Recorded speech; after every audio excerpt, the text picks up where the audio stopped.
Though I'm missing you, Welcome to the Valley's Journey. As you can see by the title today, we lost our baby.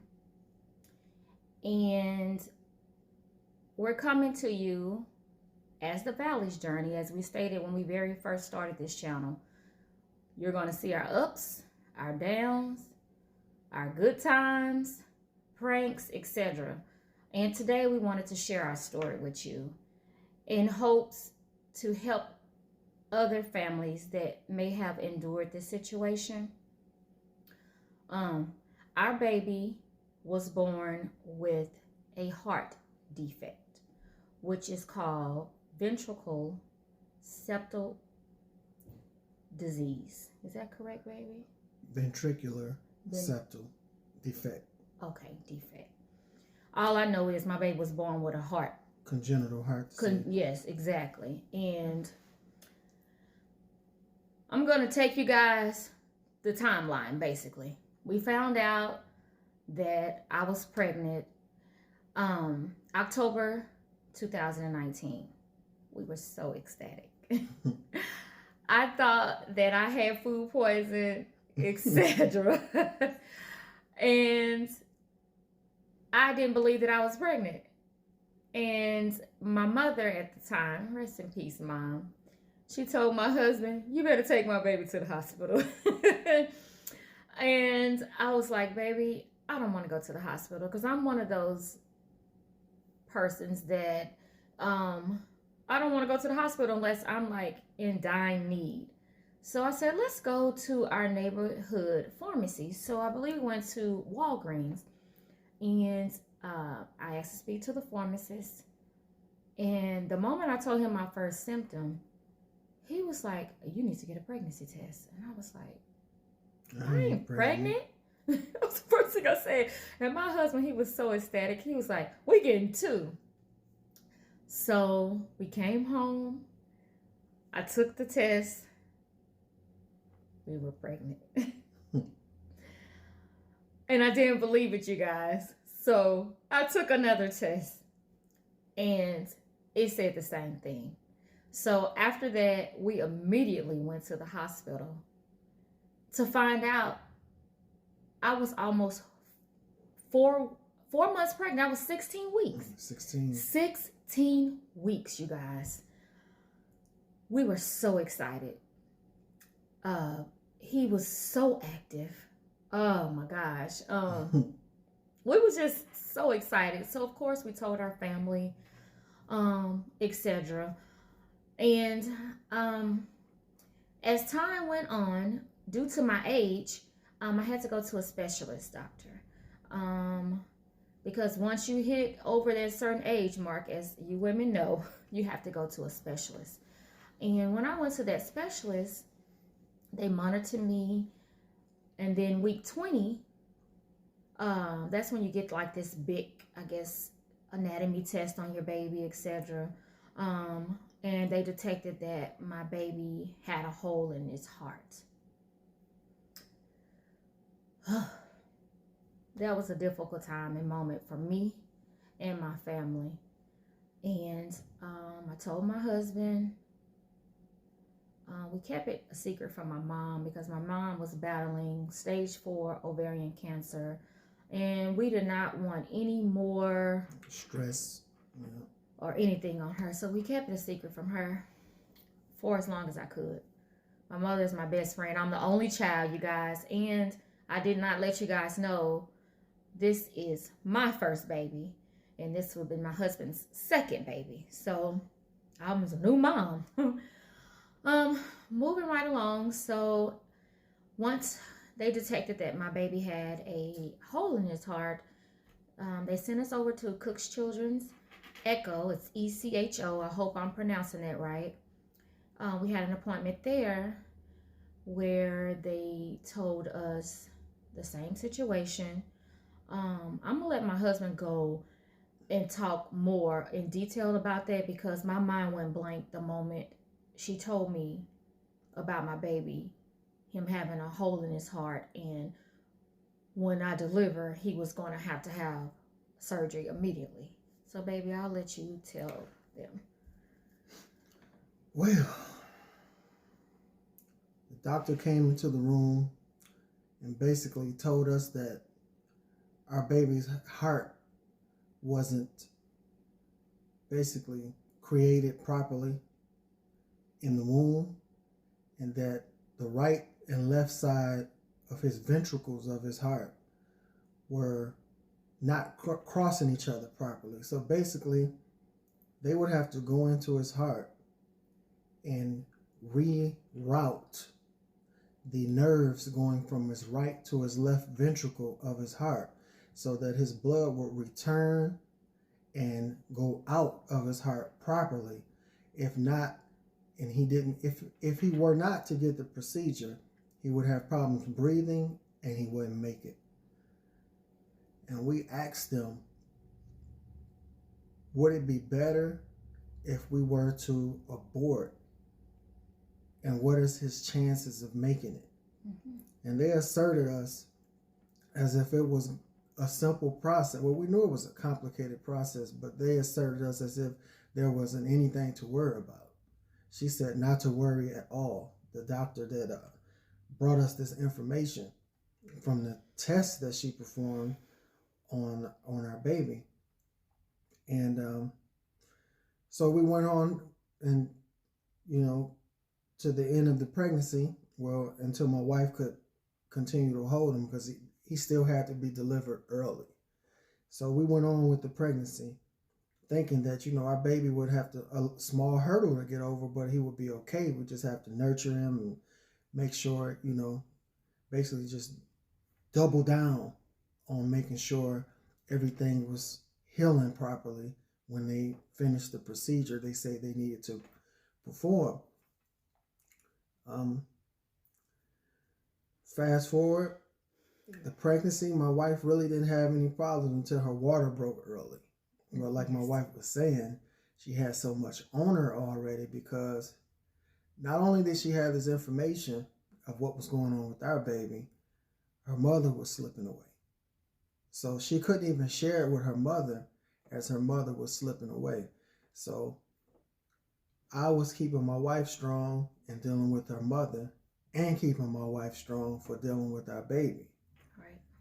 But there was no way I could supersede or reroute the stress that my wife was feeling. I could only just nurture and console her to the highest ability I could to deal with everything at one time. My wife's water broke about 7 weeks early. About 4:30 in the morning, and I can laugh at it now because we all were up. My mom, my husband, and we were all up just having a great time. We didn't go to bed till like 1:30, I think, and I had to be to work at 6 in the morning. So we had literally laid down about probably 1:30, and I got up because I felt like I had to use the restroom. And like I'm saying before, I'm a first-time mom, so I didn't know what the heck was going on.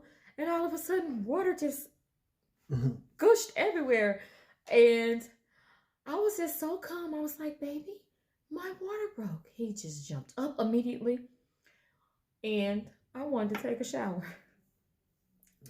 Because this is what I Googled everything and watched YouTube and first time moms, what they said they did. And I was like, okay, I'm going to take a bath because I didn't have any cramps. And they stated when you're cramping, you're going into labor. So we had to get my mom and, she was so weak. And you guys, I didn't have nothing packed. Nothing. Because I wasn't expecting my water to break. My due date was April 27th. I had Royal March 15th, 2020. So I had him at 32 weeks and 6 days, which is still fairly not too bad. But he was 3 pounds and like 6 ounces when he was born. So he was a premature baby, but due to his heart defect, they put a lot of stress on him and it was hard for him. I'll let my husband finish. Yeah, it was rough because being that he had the heart defect, they didn't want him to come out and be in the preemie ward because they said it was better because of his heart condition to actually remain in the womb and use my wife as the preemie ward. Right. Because of her having everything he needed to continue to grow. Right. Without being basically independent on his heart.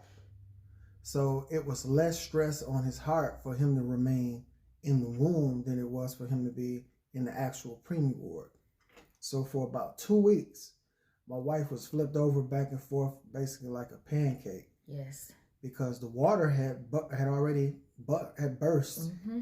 So being that her water had broke, he was in the womb, and when he would urinate, it would come down her leg. Mm-hmm.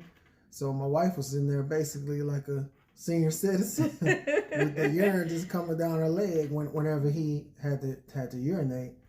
And whenever he would position himself and move around, they kept a belt around her stomach to read his pulse to make sure he was still breathing. So if he was ever in a situation where he was contorted to where he couldn't breathe, they would do an emergency C-section. Mm-hmm. So we were on pins and needles, and she could hardly sleep for 2 weeks, trying to position herself, and the nurses keeping this heart rate belt around her stomach to make sure he was still breathing. Right. We went through that for 2 weeks. And then he still didn't make it till the day he was supposed to be performed the C-section and taken out. He decided to kick his way out. Yeah. About a week later and some days, he decided to kick himself out. Yeah. So they performed, I was at work. Yes. They called me, and they thought I wasn't going to make it, but... Actually, baby, I'm going to interrupt my husband. He was not at work. My mother-in-law and my father-in-law had just flown in, remember? And you had just went to get them from the airport. Because I was like, baby, just go ahead and go. I'm okay. We weren't expecting Royal to come because they had given me this medicine called Pitocin, I believe, to stop the contractions. You remember, baby? Remember, we had a lot of false alarms. Yes, we did. We had a lot of false alarms. So we thought the baby was going to come, but it didn't happen. Yeah. And then when it finally did happen, it was like musical chairs, and they called me where I wasn't around the chair. Right. So I had to burn rubber from work, stop everything, and float in. Remember, I had to go to the room and clean up. And then I put the suit on. That's right. And then came across the tunnel in the hospital to the other side. You know, the little walking ramp to the other side. Right. And they were like, okay, you got to hurry up. He has to hurry up. And you were already... I was already prepped and everything. Yeah. I was back in the actually operating room, and guys, mind you, this is during when COVID first started, so nobody was allowed. This was last year. Nobody was allowed, right? 2020. Y'all. Yeah, no one could come see me but my husband, and on top of everything that was going on, I was devastated. My mother and I are like glue. We were like glue. And I just wanted her there with me, her and my husband. You know, everyone else, I didn't care if they were there or not. I mean, I love my family, but I just wanted my husband and my mom there to be there to see me, you know, deliver her grandbaby and my husband's second son. It happened all so quick. I'll let my husband jump in again. And you guys, I'm letting my husband speak a lot because the more I talk about it, the harder it gets for me and I'll break down. But I want to bring this to everyone that may be experiencing this, that may be afraid to open up. It helps to talk about it. It helps a lot to talk about it. Even still to this day, when I see his pictures, I break down. It's not easy. You know, we experienced 3 deaths in a row, you guys. 60 days. Within 60 days. Yeah. My mom first, our baby second, my father-in-law third. My dad. So we've been through a journey. So and all of this happened between April and May. April and May. Yeah. Actually, Easter and Mother's Day. Yeah. All between those 2 times. So I'll let my husband finish doing the delivery, whatever. Okay, so when I arrived to the hospital, y'all, my wife was like she said, she was already prepped. So I watched him. I tried to film it. I did slip a lot of footage before he told me to stop. But so I filmed him coming out. I filmed him hooked up to the cord. I filmed everything. And when they took him to the table, I was right there at the table talking to him. And they were checking him out because he was a heart baby. He really didn't have a cry. His cry was very faint, but he had a little cry. And they cleaned him up, swaddled him, took him over to the ward for the heart babies. And immediately they had to put him on the oxygen machine. But within that week, it was times where he wasn't even dependent on the oxygen machine. We were holding him on our chests. It's like a little here. It feels good in here to me. See, that's how I know he's hot. I know he's hot. You hadn't paid last time. A lot of times in the name of the game is speed. I would take my shirt off and hold him against my skin, and my wife would do the same thing. My wife was breastfeeding him, so he wasn't able to actually put, the breast in his mouth, so she would have to pump. So she pumped the milk. They put in the little tubes. We got the cotton swab. And put it in his mouth, and they also had the cord hooked up to him where it injected the drops. It dropped the breast milk drops into his mouth. We changed his diapers. Yeah. He smiled at us. We filmed him. Yeah. We thought he was coming home. We did. And we would, for a little while, we rotated at the hospital. My wife stayed put because she took off work. So we would rotate. I would get there so she could nap, get some rest, and I'll stay up basically and just security guard little man. We're just watching over him. And we had little cloths that they gave us to put in our shirts so we could sit it on the side of him in his little bed, so he could smell our scent. Yeah. And so he would know his mom and daddy was right there basically. And we finally went home thinking everything was kind of stable. Right. And we really need to go home to get the house, kind of in order and clean and come right back. We never was gone too long, maybe a day. We were right back. But I think it was the first time we went home. We called and they really wasn't giving us that. They wasn't giving us the answers to the questions we were asking them. We took off and went back up there, and they were telling us basically his breathing was getting worse, and they were going to have to perform. This was after about a week and a half. They told us they were going to have to put a stent. Was it a stent on his nerve? They were going to have to put It's a band around his artery of his heart, so that they could, to slow down the flow of blood. So he wouldn't breathe so fast. Yeah. And they said this would help him and hold off everything that was complicated in his breathing until he had grew enough to actually get the procedure performed on him to correct his ventricles in his heart. Right. So we said, we pondered on it for a day or two. Yeah. And we went on ahead and green lighted it. And once we gave him the go, they performed the procedure, and they basically split his chest open and put the band in him. And he was doing better for a few days. He actually didn't have any machines hooked up to him. We could hold him, with nothing. Yeah. And after maybe like 3 or 4 days after that, it went right back to the same, which was horrible. We know now because they actually performed the procedure earlier than they had anticipated because they wanted him to grow some more. Right. But being that he was already opened up and a band was put on his heart, he really hadn't bounced back from that procedure. Right. Which was like double compounded with getting the actual procedure done to his heart. So they escalated maybe a week or a week and a half later after that. Maybe about. Yeah, it was like in mid-April. I wrote some dates down just. So it might have been 2 weeks. Yeah, because he actually had his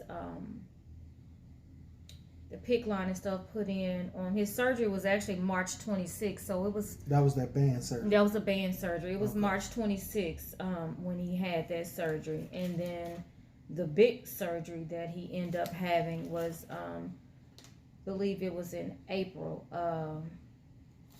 Oh goodness, it was April. I have all this stuff written down, you guys, because I wanted to. It was actually April 9th when my baby 9th. Had. Okay, so it was about it was about 2 weeks. Yeah. Yeah. April 9th, that's when he had his main surgery. And that was to correct the ventricles in his heart so that his blood would be channeled correctly and he could breathe correctly. Exactly. So they performed that procedure. And it was it was only supposed to be 5 hours. I think he said about up to 8, yeah. From 5 to 8. Yeah. And he started at. It was early that morning. Noon? Like I thought was it noon? It was like 10 or 12 o'clock. They started. And they did not get through until was it 4 in the morning? Was it 4 or 5 o'clock in the morning? It was like 4 or 5 o'clock the next morning. 17 hours they performed on our baby. Yes. And he actually left and came back. Yep. And we were sitting in the lobby of the hospital, and the nurse, she wasn't a nurse, she was one of the doctors. It was multiple doctors. Yeah. We asked her how he was doing. This was after like the 3rd time he had slipped and came back. They were doing some type of bypass where they would take him off the life support to allow him to breathe on his own. He went through that in 4 stages, and I think they had to do it between 2 hours length of time between each one to allow him to regain strength. Right. He had slipped away maybe 3 times or maybe 4 times, which was 8 of the reason for 8 of the hours that had transpired that night. And the time before the last time she told us he was on the machine and they couldn't pull him away from the machine, she had basically shook her head and didn't want to say he was gone. Yeah. So instead of telling us he was gone, she went back. She didn't say too many words to us at all. After she was coming back sporadically, back and forth to the lobby to talk to us. Yeah. She really couldn't give us a response. She looked us in the eyes and she said, "We'll do our best we can." Because this was the same doctor that told us not to worry. Not to worry. About anything. He would be fine. He would be fine, yep. So she went back, and when they came out 2 hours after that, she said he's okay on the machine, but he can't get off right now. Yep. So he has to get out of the woods as far as from the procedure. So he was put on that. The machine was the ECMO machine, which is a baby life support system that looks, it looks like a Frankenstein concoction. There are parts on this machine that maybe are about 6 or 7 different parts on a huge machine that are substitute lungs, substitute heart, substitute kidneys, substitute oxygen, substitute everything. And the blood goes into our baby like a dialysis machine, and it goes out of him through the machine, recycles, and goes back to the baby because his heart wasn't pumping strong enough for him to perform his functions.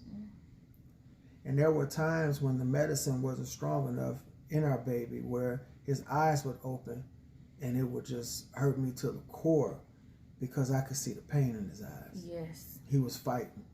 Yes. And he fought for almost a month. Almost a month. Yeah, May 5th. So basically about 3 weeks.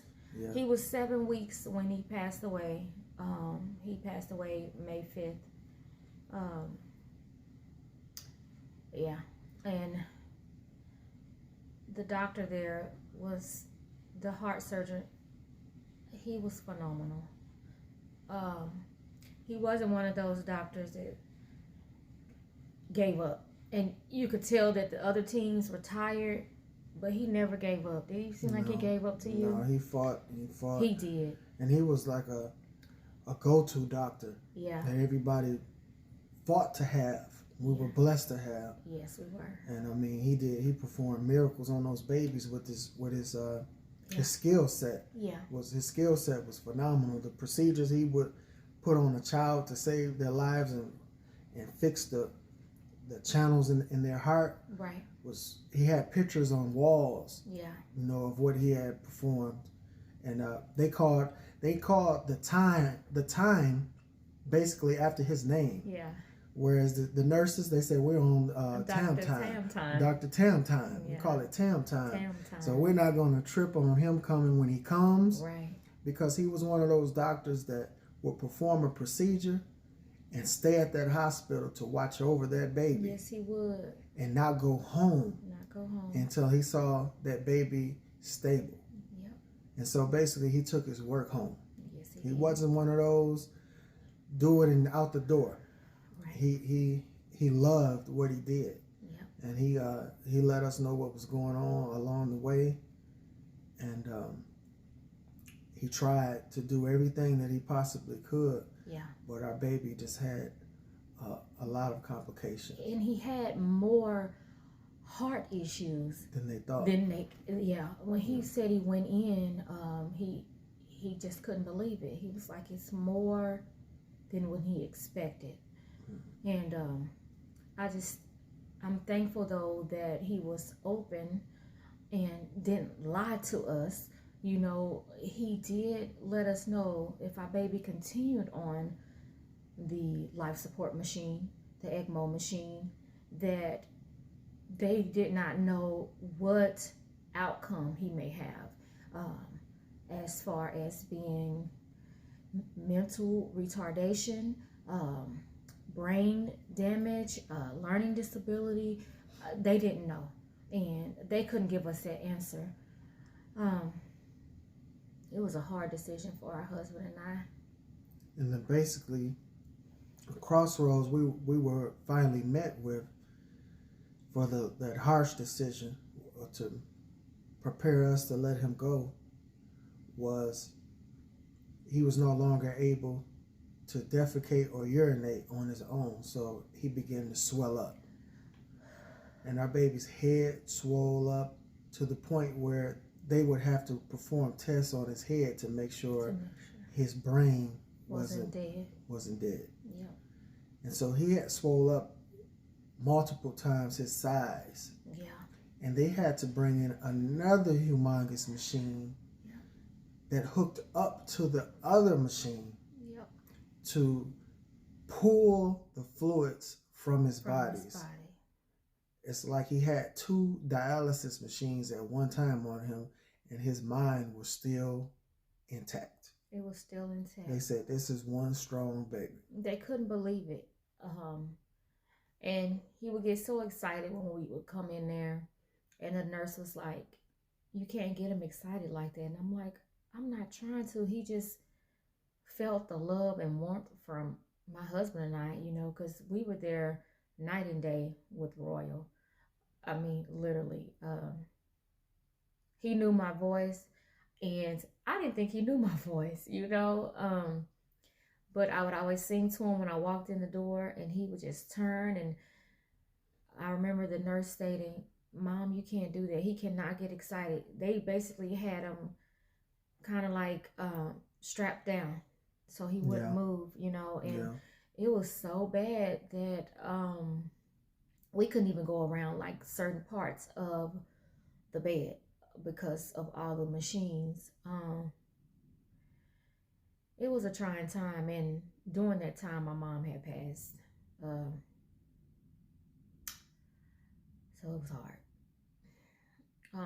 Cook's Children, they did a great job. I really commend all the nurses.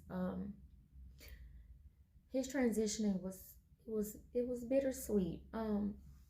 They have different like little activities to do. They let me hold my baby.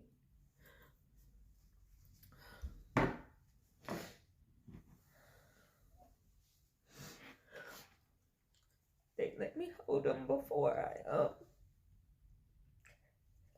said my final words to him. And these are the different things that they did. I just thought they were so pretty. They did a footprint of him. Y'all see that? It's so pretty. This is my baby's foot. And this is his hand. And I just think this is just so beautiful that they did that. And they give it to you, you know, for memory's sake. And one thing that I continue to do, I continue to pump my breast. And I didn't realize how many babies' lives that I saved. The milk bank told me that I saved so many babies' lives because I didn't know as a first-time mom that it's a lot of parents that can't produce milk. And my husband is so funny because I had my freezer, you guys. It was full of milk. I had like over 200 ounces of milk within those amount of times. Yeah. The nurses in the NICU area, they were like, we can't take any more milk. You're going to have to take it home. And I'm just thankful that I asked about what can I do? How can I donate my milk? And I did that. I donated my milk to the milk bank. I did it for about 2 months after Royal passed, but it got so hard on me, you guys, because every time I would pump, I would think about him. But I'm thankful that I was able to help, you know, even just one baby. It's been a trying year. Today is his birthday, March 15th. And I just wanted, well, actually my husband said that it will be good. He thinks it's therapeutic to talk about it and to get it out. So we just wanted to come on here and wish him a happy first birthday. And know that he's in a better place because we don't know how his heart condition would be right now or how he would be, you know. And one thing that they stated to me when we did go for our 20-week checkup is that it's so many people that get up into age and they don't make it to past age 30 because they don't know that they had a heart defect. Yeah. So I just want parents to know, check your baby, ask questions, research your family, see if anybody in your family has a heart defect, any type of illness or disease that may affect your child, you know.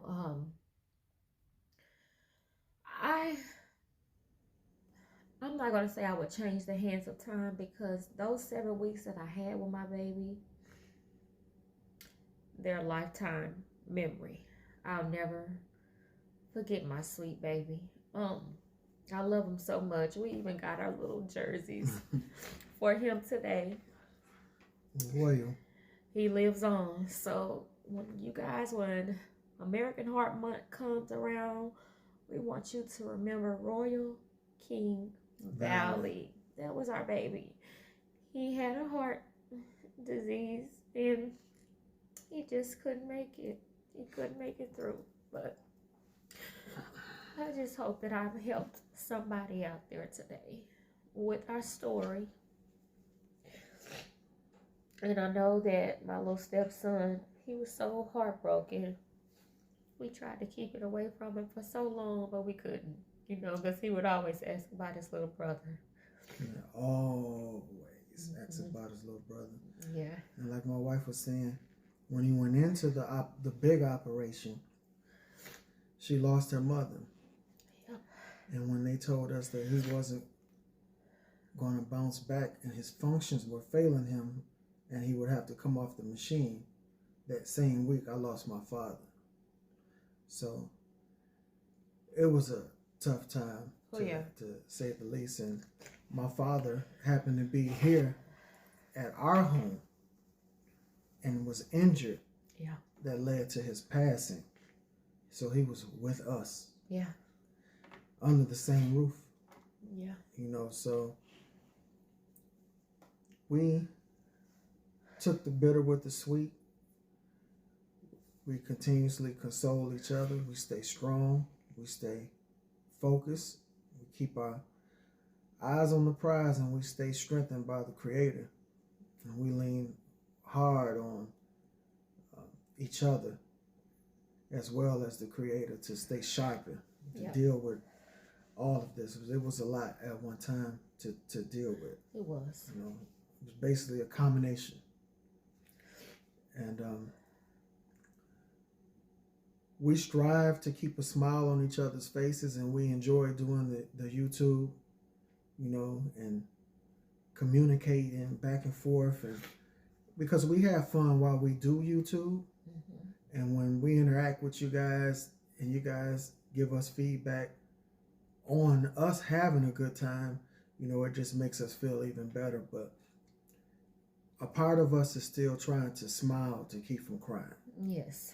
You know, and I told my wife, I think it would be therapeutic for us to go on here and share this story, because there are adults, like my wife said, that are dropping to the ground, not knowing that they have heart defects, because the technology to check these things before the child actually grows is recently being developed, right, to catch before time, where there are a lot of adults that were born with this defect that couldn't have known because they didn't have the technology to detect it at that time, because it's a new technology.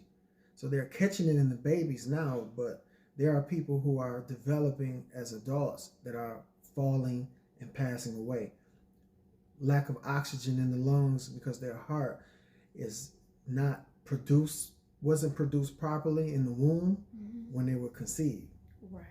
You know, so I told my wife it would be therapeutic for us to talk about this, to share this story, for, you know, people who are going through it to maybe comment and, you know, let us know what you're going through. We give you insight to what we found out while we were going through it. Yeah. And people to get checked out and make sure they're not about to go through it. Exactly.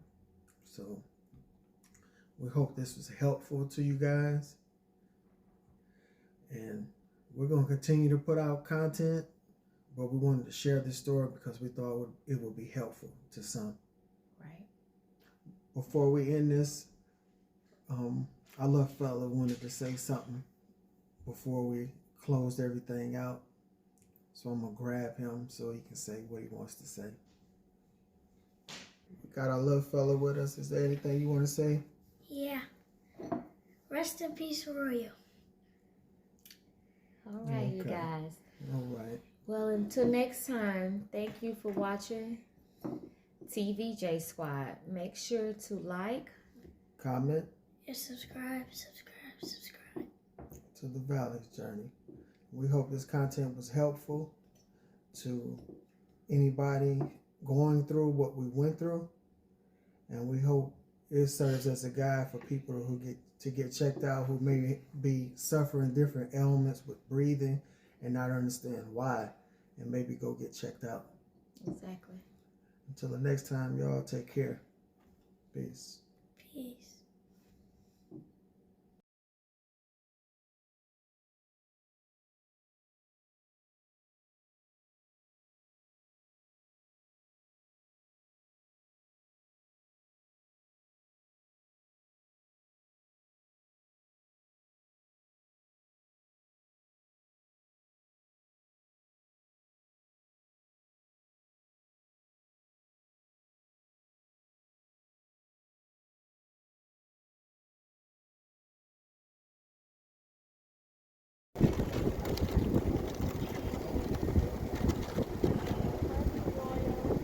Happy birthday, baby.